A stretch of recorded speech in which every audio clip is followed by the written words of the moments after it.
Hello everyone, आज के इस वीडियो लेक्चर में हम लोग पढ़ने वाले हैं प्रेजेंट परफेक्ट कॉन्टिन्यूअस का अनुवाद। तो आइए सबसे पहले हम प्रेजेंट परफेक्ट कॉन्टिन्यूअस का पहचान देखते हैं। तो प्रेजेंट परफेक्ट कॉन्टिन्यूअस का जो पहचान होता है, जो भी क्रिया होगा उस क्रिया में रहा है, रही है, रहे हैं, रहा हूँ, ये शब्द आते हैं, यानी काम का जारी होना पाया जाता है। तो ये कहेंगे प्रेजेंट कॉन्टिन्यूअस में भी यही रूल है कि प्रेजेंट कॉन्टिन्यूअस में भी रहा है, रही है, रहे हैं, यानी उसमें भी काम का जारी होना पाया जाता है।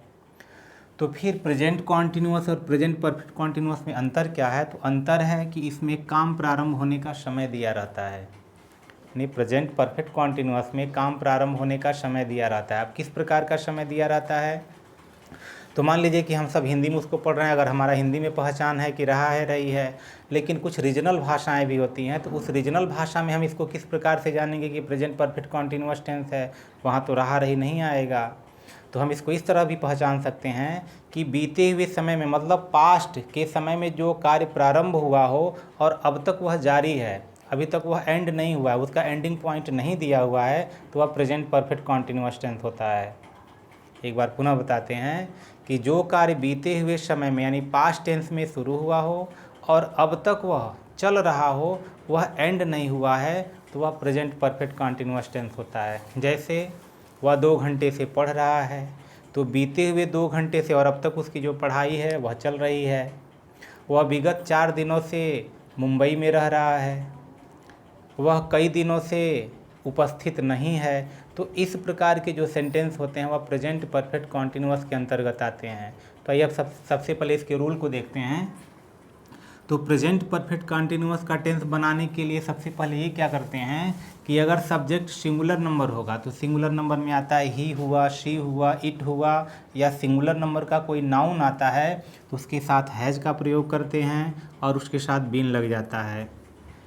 प्लूरल नंबर का अगर कोई सब्जेक्ट होगा, जैसे आई है, वी है, दे है, यू है, या प्लूरल नंबर कोई नाउन आ जाएगा, तो उसके साथ हैव बीन का प्रयोग करते हैं। उसके बाद वर्ब फर्स्ट फॉर्म लिख करके आईएनजी जोड़ते हैं, फिर ऑब्जेक्ट लिखेंगे। उसके बाद हम क्या करते हैं कि अगर समय जो प्रारंभ होने का दिया है, अगर निश्चित है तो सिंस लगाते हैं, और निश्चित है तो फॉर लगाते हैं, फिर टाइम का प्रयोग करते हैं जो भी समय दिया रहता है। तो अब ये बात आती है कि निश्चित समय क्या होता है और अनिश्चित समय क्या होता है। तो निश्चित समय को हम कहते हैं पॉइंट ऑफ टाइम। तो अब पॉइंट ऑफ टाइम में देखते हैं कि निश्चित समय में हम किसको किसको मेंशन कर सकते हैं। जैसे दे रहा है कि नेम ऑफ डेज, अगर दिनों के नाम है, जैसे सोमवार, मंगलवार, बुधवार, जो भी है सप्ताह के 7 दिनों के अगर नाम दिया है कि वह सोमवार से काम कर रहा है, तो यह निश्चित समय के अंतर्गत आएगा। वह मंगलवार से दिल्ली में रह रहा है, यह भी निश्चित समय में आएगा। उसी तरह दिया है डेट, अगर कोई तारीख दे दिया कि वह 5 दिसंबर से गोरखपुर में रह रहा है, 10 जनवरी से वह दिल्ली में रह रहा है, तो इस प्रकार यह निश्चित डेट। अगर निश्चित मंथ यानी मंथ का नाम हो जाए, जनवरी, फरवरी यानी जो भी 12 महीने हैं, उस 12 महीने का किसी का भी नाम अगर हो जाएगा तो नाम आने पर भी वह निश्चित समय होगा। ईयर, अगर वर्ष, जैसे 2018, 2020, इस तरह का कोई भी अगर निश्चित अगर वर्ष का नाम अगर वहाँ मेंशन किया जा रहा है तो अभी निश्चित समय के अंतर्गत आएगा। फिर दे रहा है कि पार्ट्स ऑफ डे, अब दिन को भी कई भाग में बांटा गया, जैसे सुबह हो गया, दोपहर हो गया, शाम हो गया। अगर जैसे दे रहा वह सुबह से खेल रहा है तो सुबह से यह निश्चित समय के अंतर्गत आएगा। दोपहर है, शाम है, तो ये सब निश्चित समय के अंतर्गत आते हैं और इनके साथ सिंस का प्रयोग करते हैं। फिर जैसे दिया है बजे में, ओ क्लॉक करके देता है, जैसे मैं 5 बजे से खेल रहा हूँ तो 5 बजे निश्चित समय हो गया। जो भी बजे के रूप में आएगा, 2 बजे, 5 बजे, 1 बजे, 1:30 बजे, जो भी होगा यह निश्चित समय के अंतर्गत आएगा। फिर होता है कि एस्टरडे यानी बीता हुआ कल, तो यह भी निश्चित समय के अंतर्गत आता है। लास्ट वीक, यह भी निश्चित समय के अंतर्गत आएगा। लास्ट मंथ, यह भी निश्चित समय के अंतर्गत आएगा। Last year. फिर दे रहा है कि सीजन्स नेम, यानी जो भी हमारे मौसम के नाम होते हैं, जाड़ा है, गर्मी है, बरसात है, अगर इनका मेंशन किया गया उसमें, तो यह भी निश्चित समय के अंतर्गत आते हैं और इनके साथ सिंस का प्रयोग होता है। फिर दिया है फेस्टिवल्स नेम, जैसे दीपावली हो गया, ईद हो गया, होली हो गया, कि वह दीपावली से घर पर है, तो दीपावली एक निश्चित समय है, तो बीते हुए समय से अब तक वह घर पर है, तो यह निश्चित समय है। उसी प्रकार स्टेज ऑफ लाइफ, यानी जो जीवन की हमारी अवस्थाएं हैं, अब जीवन की अवस्थाएं क्या हो गया, तो बचपन हो गया, जवानी हो गया, बुढ़ापा हो गया। तो इस प्रकार के जो भी अगर समय का बोध कराएगा तो इसके साथ हमेशा हम सिंस का प्रयोग करते हैं, और बाकी जो भी हमारे पीरियड ऑफ टाइम होते हैं उनके साथ हम फॉर का प्रयोग करते हैं। अब शेष जो भी बच जाएंगे, जैसे दिन का नाम दिया है तो सोमवार मंगलवार, लेकिन वही दे देगा 2 दिनों से, 2 हफ्ता से, 2 महीने से, 3 महीने से, 5 महीने से, तो यह अनिश्चित समय के अंतर्गत आता है और उसके साथ हम फॉर लगाते हैं, और अनिश्चित समय को हम कहते हैं पीरियड ऑफ टाइम। तो आइए अब इसके कुछ अनुवाद को हम देखते हैं। तो अब कुछ एग्जाम्पल देखते हैं कि हम जुलाई से इस शहर में रह रहे हैं। तो अब यहाँ रह रहे हैं, काम जारी है, लेकिन जो काम कब से शुरू हुआ है वह समय दिया हुआ है कि जुलाई से रह रहे हैं। और केवल होता कि हम इस शहर में रह रहे हैं, ये जुलाई से हटा दिया जाता है। जुलाई से अगर हट जाता तो ये केवल प्रेजेंट कॉन्टिन्यूअस हो जाता है कि हम यहाँ रह रहे हैं, तो रहने का काम जारी है। लेकिन कब से रह रहे हैं कि काम प्रारंभ होने का जो समय है वह दे दिया गया है, तो जुलाई से रह रहे हैं, तो विगत समय में वह समय दे दिया गया है, और कब तक रहेंगे यह एंडिंग पॉइंट नहीं दिया है, इसलिए प्रेजेंट परफेक्ट कॉन्टिन्यूअस टेंस हुआ।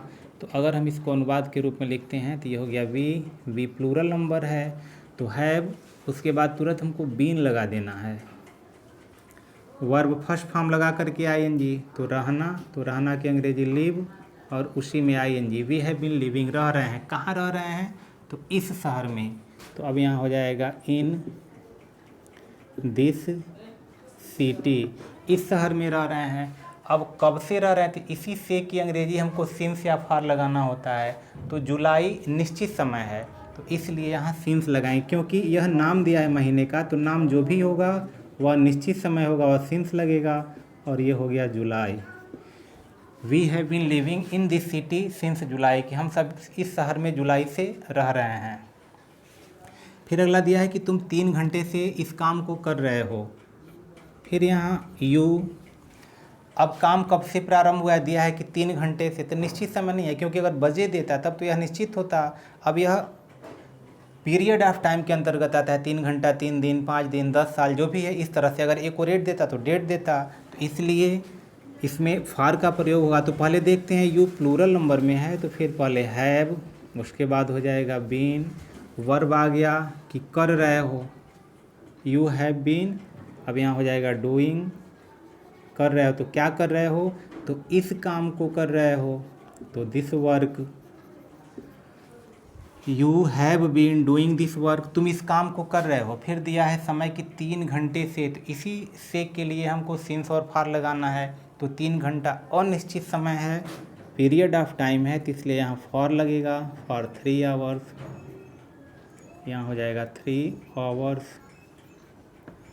यानी you have been doing this work for 3 hours, कि तुम 3 घंटे से इस काम को कर रहे हो।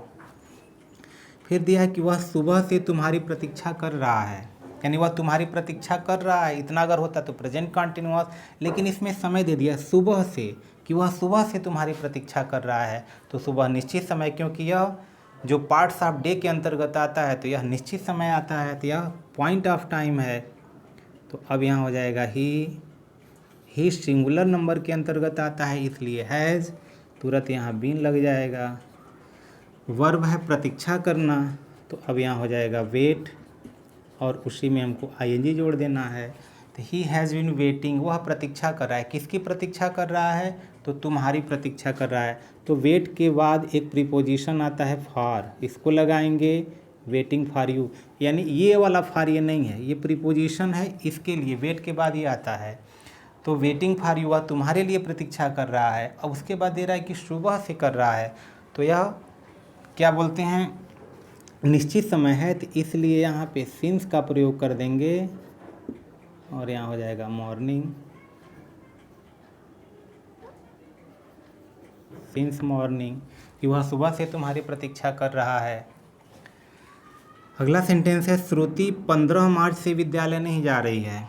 अब यहाँ श्रुति विद्यालय नहीं जा रही है, लेकिन समय क्या है कि 15 मार्च, तो कब से नहीं जा रही है, समय दे दिया है। तो इसलिए पहला बात तो यह जो डेट है एक्यूरेट डेट दे रहा है, तो निश्चित समय के अंतर्गत आया। तो फिर अगर इसको लगाते हैं तो ये हो जाएगा श्रुति। सिंगुलर नंबर है तो हैज। अब यहाँ ध्यान देना है कि यह सेंटेंस नेगेटिव है, तो सेंटेंस नेगेटिव होने पर जो हैज बीन और हैव बीन लगा रहे थे उसी बीच में नॉट आ जाएगा नेगेटिव होने पर। बाकी रूल जैसे है वैसे ही रहेगा, यानी सब्जेक्ट हैज़ नॉट बीन या सब्जेक्ट हैव नॉट बीन का हम प्रयोग करेंगे। तो यहाँ श्रुति सिंगुलर नंबर है तो हैज़, फिर नेगेटिव होगा तो नॉट, फिर बीन का प्रयोग करेंगे। उसके बाद वर्ब, तो जाना तो गोइंग। अब कहाँ नहीं जा रही है तो टू स्कूल। और उसके बाद दिया है 15 मार्च से, तो 15 मार्च निश्चित समय होता है, पॉइंट ऑफ टाइम होता है, तो यहाँ लिखेंगे सिंस 15 मार्च। ये हो गया कि श्रुति 15 मार्च से विद्यालय नहीं जा रही है। अगला सेंटेंस दिया है कि आशुतोष 2 महीने से लखनऊ में नहीं रह रहा है। तो फिर यहाँ समय दिया है, वह लखनऊ में नहीं रह रहा है लेकिन समय दे दिया है कि 2 महीने से, तो आशुतोष ये हो गया। सिंगुलर नंबर है तो हैज़ हो गया। यह भी नेगेटिव में है तो यहाँ नॉट, फिर बीन का प्रयोग करेंगे। क्रिया है रहना तो लिव। अब कहाँ नहीं रह रहा है तो लखनऊ में, तो एट लखनऊ। और उसके बाद दिया है कि 2 महीने से, तो महीने का नाम नहीं दिया है तो इसलिए यह पीरियड ऑफ टाइम हो गया। तो यहाँ लिखेंगे फॉर 2 मंथ्स।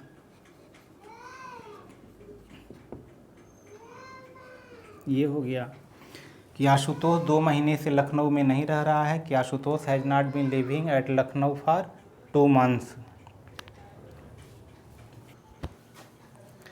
अब इंट्रोगेटिव का कुछ एग्जाम्पल देखते हैं। जैसे दिया है कि क्या अध्यापक हम 1 माह से पढ़ा रहे हैं, तो जो भी सेंटेंस क्या से शुरू होता है जिसका रिप्लाई हम एस आर नो में देते हैं तो उसका निर्माण सबसे पहले हम सिंगुलर नंबर अगर सब्जेक्ट होगा तो हैज, प्लूरल नंबर सब्जेक्ट होगा तो पहले हैव लगाएंगे, फिर सब्जेक्ट, फिर नॉट बीन, फिर जो भी स्ट्रक्चर है स्ट्रक्चर वैसे ही रहेगा।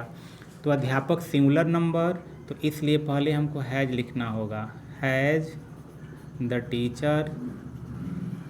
उसके बाद तुरंत बीन लग जाता है। वर्ब फर्स्ट फॉर्म, तो यहाँ है टीच और उसी में आईएनजी लिख देंगे। अस हमें पढ़ा रहे हैं। फिर दिया है 1 माह से, तो 1 माह अनिश्चित समय है क्योंकि महीने का नाम नहीं दिया है तो इसलिए यहाँ पे फॉर लगेगा, हो जाएगा फॉर अ मंथ और क्वेश्चन मार्क लगा देंगे।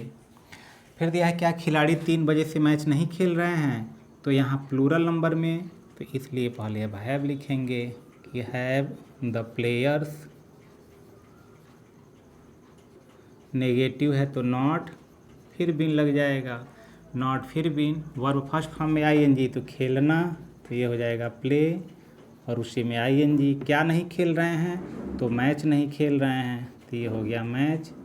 अब उसके बाद समय दिया है कि 3 बजे से, तो 3 बजे पॉइंट ऑफ टाइम होता है, तो इसलिए यहाँ हो जाएगा सिंस 3 o'clock और ये हो जाएगा क्वेश्चन मार्क। फिर अगला सेंटेंस है क्या गाय कल से दूध नहीं दे रही है, तो गाय सिंगुलर नंबर इसलिए हैज द काऊ। नेगेटिव है तो नॉट, फिर बीन हो जाएगा क्योंकि एंडिंग पॉइंट दिया नहीं है। गाय कल से तो बीते हुए समय से और अब तक कंटिन्यू जारी है और कब तक जारी रहेगा इसका कोई भी आकलन नहीं है। तो has the cow not been, क्रिया है देना, फर्स्ट फॉर्म लिख के आईएनजी। गिविंग क्या नहीं दे रही है, तो मिल्क। अब दे रहा है कि कल से, तो कल से निश्चित समय के अंतर्गत आता है इसलिए यहाँ लिख देंगे सिंस एस्टरडे और क्वेश्चन मार्क लगा देंगे। फिर अगला सेंटेंस है तुम पिछले महीने से क्या कर रही हो। अब ध्यान देना है कि जो क्वेश्चन पूछने वाला जो वर्ड है अगर सेंटेंस के बीच में आता है तो उस क्वेश्चन वर्ड की अंग्रेजी लिखते हैं। तो सबसे पहले क्वेश्चन वर्ड, जो भी क्वेश्चन वर्ड है उस क्वेश्चन वर्ड को लिखेंगे, बाकी जो रूल जैसे था वैसे ही रह जाएगा, उसमें कोई परिवर्तन नहीं होगा। तो सबसे पहले क्या की अंग्रेजी लिखेंगे, ये हो गया व्हाट। सब्जेक्ट प्लूरल नंबर है तो हैव लिखेंगे, उसके बाद सब्जेक्ट लिखेंगे, फिर बीन, क्योंकि नेगेटिव सेंटेंस नहीं है, तुरंत भी ना जाएगा। वर्ब है करना, तो डू और आईएनजी। तो what have you been doing, तुम क्या कर रहे हो। तो कब से क्या कर रहे हो, तो पिछले महीने से। तो जो पिछला महीना है वह निश्चित समय के अंतर्गत आता है, तो यहाँ हो जाएगा सिंस लास्ट मंथ। ये हो जाएगा कि what have you been doing since last month, कि तुम पिछले महीने से क्या कर रहे हो। फिर दिया वह कुछ दिनों से काम क्यों नहीं कर रहा है। तो प्रश्न पूछने वाला जो वर्ड है वह है क्यों, तो वाई। वह सिंगुलर नंबर है, तो हैज। फिर ही नेगेटिव भी है, तो सब्जेक्ट के बाद नॉट, फिर बीन का प्रयोग करेंगे। वर्ब है करना,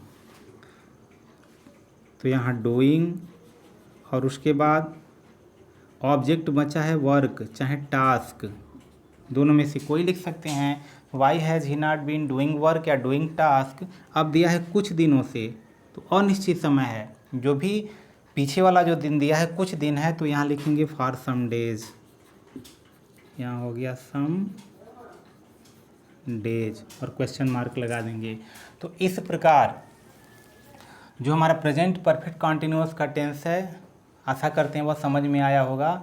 यदि समझ में आया होगा तो निश्चित रूप से लाइक कीजिए, शेयर कीजिए। यदि अब तक आपने इस चैनल को सब्सक्राइब नहीं किया तो सब्सक्राइब कर दीजिए। फिर मिलते हैं किसी अन्य वीडियो में, तब तक के लिए बहुत बहुत धन्यवाद।